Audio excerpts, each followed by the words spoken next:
My husband decided to move in his sick mom to live with us without even asking me, so he can take care of her in her last days, and I agreed. But within 6 months, they have me working as her nurse while my husband hardly does anything, and then one day I find these papers, so I finally snap and kick mother and son to the curb where they can play happy family now.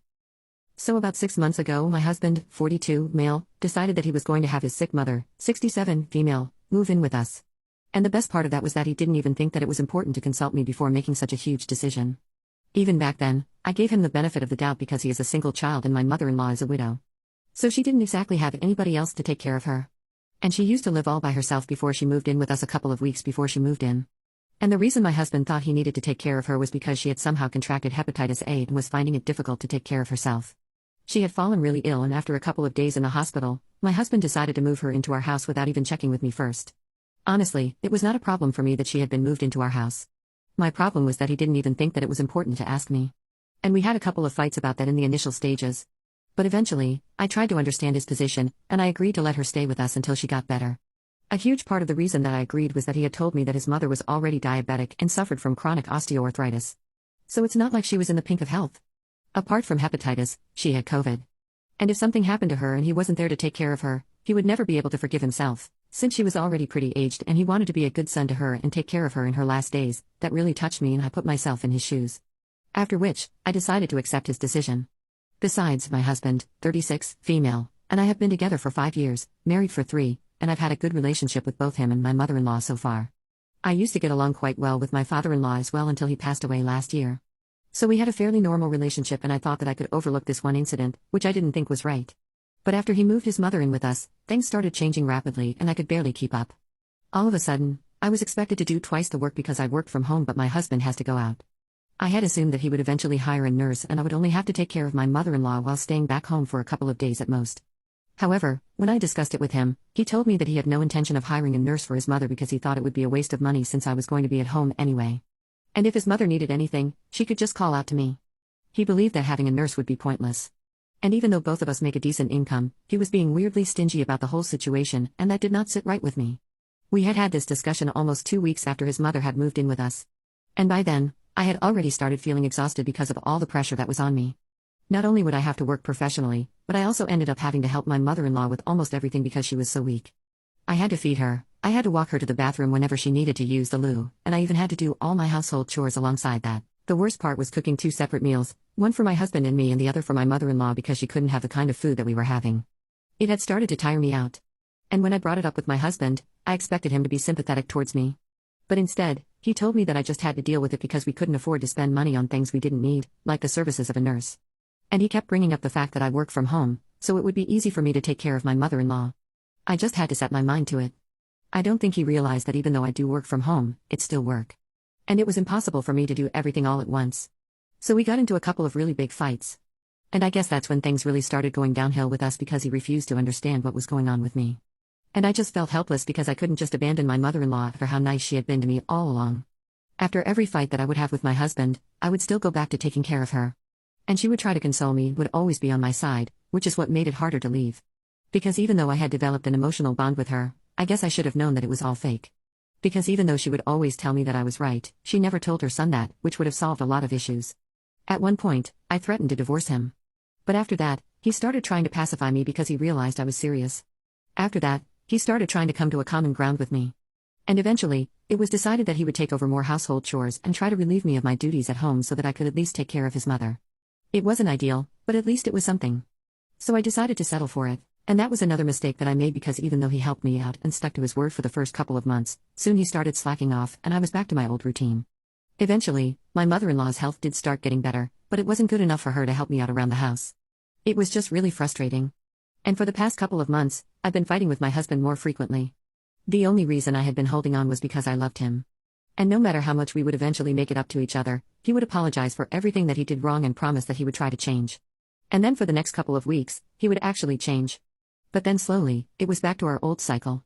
At this point, I can't even count how many times I had forgiven him and how many times I had vented to my mother-in-law about how everything was going wrong. And she had told me that eventually it would be fine again. It had been feeling like everything actually had been falling apart. And a couple of days ago, I realized that everything actually had fallen apart because my mother-in-law and my husband had teamed up and had been lying to me for the past couple of months. Because while rifling through our shared cupboard for something, I accidentally came across something that I was probably not supposed to find.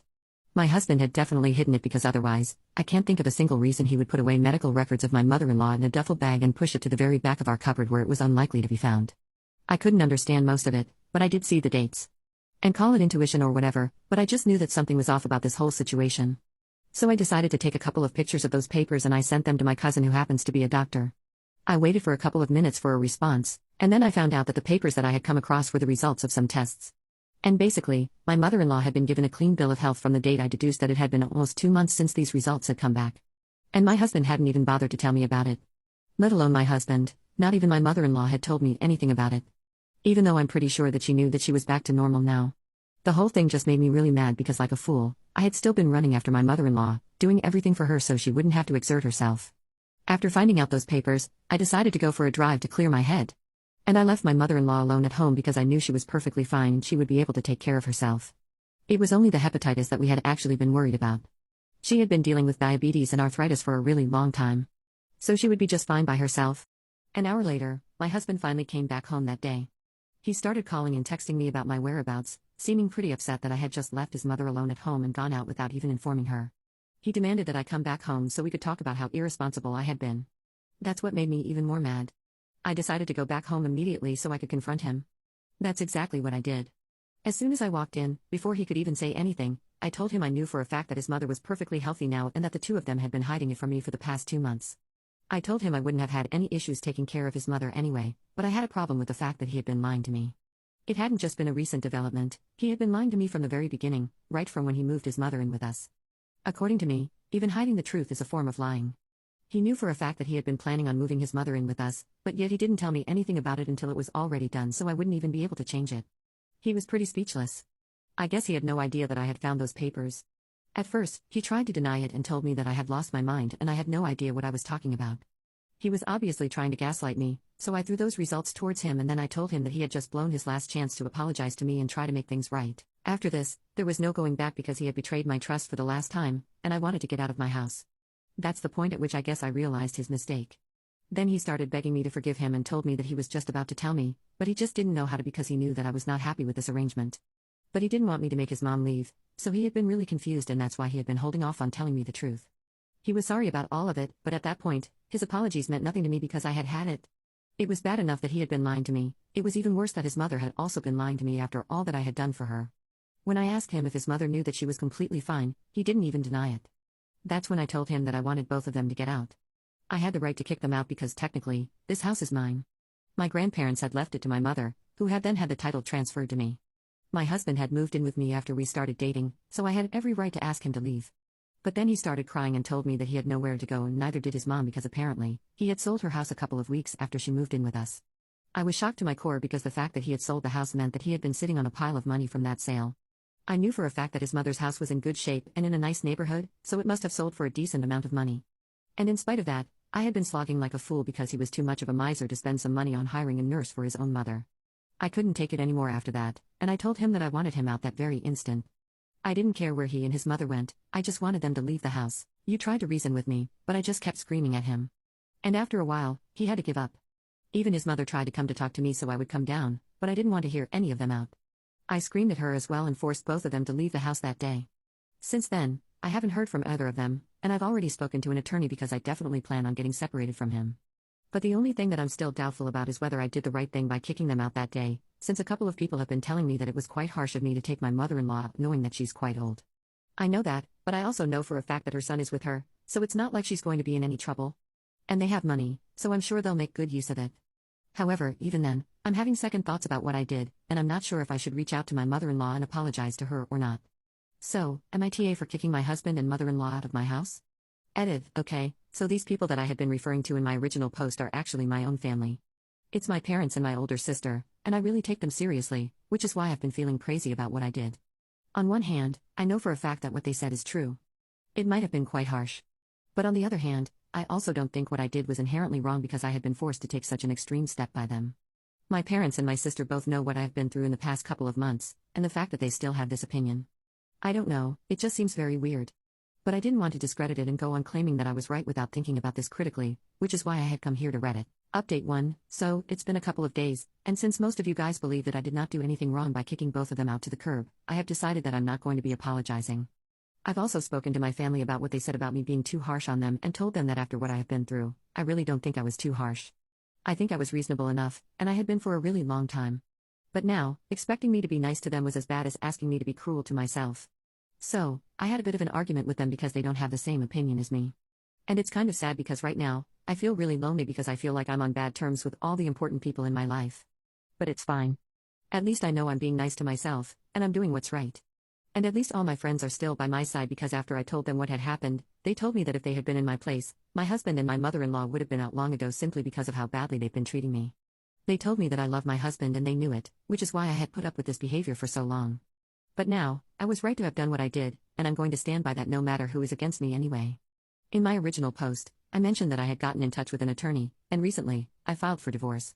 It was not easy for me to bring myself to do it because I knew that I was putting an end to a really long and probably the most meaningful relationship that I've ever had in my life so far. My husband was pretty much my first love, and I know I found him really late. But I also just knew that he was my soulmate when I found him. We have had so many good times that it's really difficult for me to bring myself to say goodbye, but I know I have to do it for my own good because the past couple of months have been nothing short of heartbreaking and toxic. And I've come to see a completely different side of him that I have had no idea even existed. He has been manipulative, he's been selfish, and worst of all, he has been disrespectful and dishonest. I just cannot put up with this, and I think that's why it's better for me to part ways with him. And this, I think everyone will agree with, even my family. The terms of the divorce are pretty fair in my opinion because we're splitting everything equally apart from the house, which is still going to belong to me. I'm not demanding any long-term alimony from him that I can live off for years, but I feel like I'm entitled to a certain amount of money because of all the effort that I have put in for the past couple of months. It was a lot of labor, and I don't care if it sounds good, but I feel like I deserve to be reimbursed for everything that I've done, especially now that I know that he had sold the house that used to belong to his mother and never even told me about it just so he wouldn't have to hire a nurse. I think that in itself makes me entitled to alimony, even though we have similar incomes. I've already told my lawyer that that's a non-negotiable for me anyway. That's for us to worry about later. Right now I'm just worried about how he's going to take this. I'm just hoping that he takes a similar approach to what he has done ever since I kicked him out, stays cold and stoic and doesn't try to come back into my life because I think that will be easier to deal with right now. I'm obviously hurt that he hasn't reached out to me, not even to apologize for one final time. But I think it's easier to deal with the pain this way. If he's not begging for a second chance, I won't be tempted to give him one. That's why I really hope he just lets it all go. Update: my husband was served a couple of days ago. Today, he finally decided to reach out to me first. He called me while I was working, and I decided to ignore him because I didn't want to speak to him. He kept calling for a couple of hours until I muted all notifications from him. In the evening, my doorbell started ringing. Of course, it was him standing outside with the divorce papers. He looked really upset and asked me if I really wanted to do this. I replied that I did, because after everything that had happened, I just couldn't see him the same way again. Things had been ruined once and for all. I told him that for the past 6 months, he had been treating me as badly as possible. I had been taken completely for granted. Part of it was my fault as well, because I guess I had unknowingly let him treat me like a doormat just because I loved him. I thought it was fine to make sacrifices for the sake of our marriage, but I didn't realize that I was the only one who was actually making these sacrifices. Now that I had realized all these things, it was difficult for me to go back to him. I requested him to leave and not try to make things right with me, because that would make things even more difficult for me emotionally. After I was done talking, he just told me that he still loved me and was willing to give everything a chance to work again. He said that the only reason he had come back to me right now instead of reaching out to me these past few days was because he wanted to give me some space and time to cool down on my own, and then he would try to make it up to me and come back. But he hadn't realized that I was going to take things so far and file for divorce. He tried to tell me that it was still not too late to try and fix our marriage, but that just made me really sad because it made me see how he still didn't realize that for me it really was too late. So I explained to him that I didn't want to give our marriage a second chance because I had given him enough chances throughout the past couple of months, and all he had done so far was disappoint me. He kept on promising me that he would change and then breaking all those promises, and I was tired of having to deal with this over and over again. I ended up getting quite emotional, even though I had managed to keep my emotions under control until that point. But then I told him that I was just exhausted from having my heart broken by him so many times in such a short span of time. At that point, he started crying, and all of a sudden, he literally fell to his knees. That came as a bit of a surprise to me because even though we have been together for a really long time, he's never been very expressive or romantic. I've known that and I've always been fine with it because I'm not really into that kind of thing anyway. But then when he was on his knees begging me to give him just one last chance, I couldn't help myself, and I literally started sobbing for a couple of minutes. Neither of us could bring ourselves to even say anything because we got so emotional. But eventually, I told him to get back up on his feet because I had made up my mind and I was not going to go back on it. So I told him that while I really appreciated the fact that he had finally come to his senses and was trying to convince me to come back to him, I was afraid that it wasn't going to be possible because I had left him too far behind now emotionally. Even though I hadn't fully moved on, I was planning on doing so. I also told him that even if I did somehow manage to forgive him, I would never be able to bring myself to be on good terms with his mother ever again. The way she betrayed me was much worse.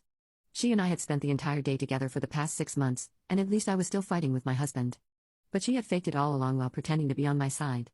She was just lying to my face the whole time, and in my opinion, that was much worse and heartless than what my husband had done.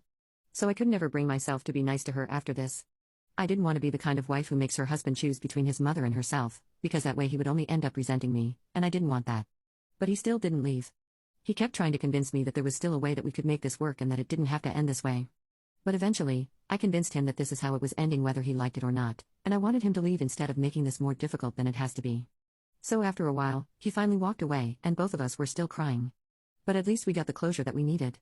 I don't know how things are going to be from this point onwards, but I really needed this last meeting.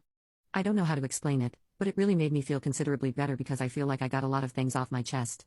I was afraid that I would be letting him go without truly having this final honest discussion, and now that I've had it, I feel ready to let him go. Update 3. Hey, so I'm currently in the process of getting divorced. A few weeks ago, my husband finally responded to the divorce papers and he's not contesting the divorce. He also agreed to all the terms with just a couple of minor modifications. So we just have to wait for the waiting period to be over, and then we will be officially divorced. We haven't been speaking much. We've only stuck to speaking through our lawyers, and that's it. I can't say that I'm over everything. I'm definitely not, but I'm trying to get over it. I'm trying to heal, and I'm doing everything to keep myself busy. I've also managed to reconnect with my family over the last couple of weeks. I guess they had a change of heart or something and reached out to me a couple of days ago to tell me that they were sorry for the way they had behaved with me earlier. They said that they had had a knee-jerk reaction to what I had said and hadn't fully understood what I had been going through, which had made me behave like that and forced me to take such a drastic step. But now that they had thought about it, they realized that I hadn't been all that wrong, and instead of supporting me during such a difficult phase of my life, they had been pushing me away, and they were really apologetic about it. I decided to forgive them, and we have been trying to patch things up as of now, and it's been going well. So that's how it's been, and I'm hoping that with time things will get better. Update 4. So my divorce finally came through earlier this week. I've been having mixed feelings about it all week, and I decided to talk about it here so I could express myself a bit freely. Of course, I've already spoken to my friends and family about it, and they've all consoled me and told me that now I should just think about the future and stuff. The usual. But honestly, I just want to think about all the good times that I have had with my husband, with my ex-husband to be precise. I know it sounds strange after everything that has happened, but I don't want to be bitter about this part of my life. If I decide to think about it hatefully, I'll never be able to truly move on. So I've decided to remember everything fondly and let it all go. I don't intend to have any contact with him after this point, and I'm definitely not in love with him anymore. But I don't want to hate him either. If that makes sense. None of this has been easy, but I had to do it, and I'm really relieved that it's all over now. I'm also very sad that it's all over now, but it's fine. I'll get over it. I just felt like saying this, and yeah, I'm hoping for the best now.